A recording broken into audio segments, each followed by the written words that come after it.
কি এই পোশাকটা অনেক রং ছিল, ঠিক না? বডি বিল্ডিংয়ের জন্য এটা ঠিক না, এটাই তো বলবেন।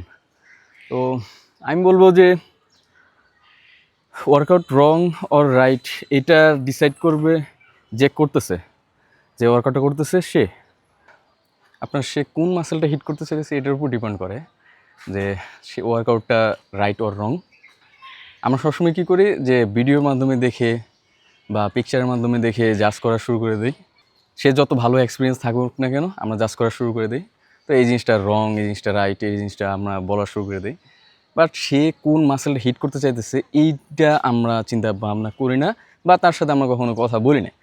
তো কিছু একটা জাজ করার আগে অবশ্যই তার সাথে কথা বলে নেবেন যে এটা কেন আপনি করেছেন। Thank you.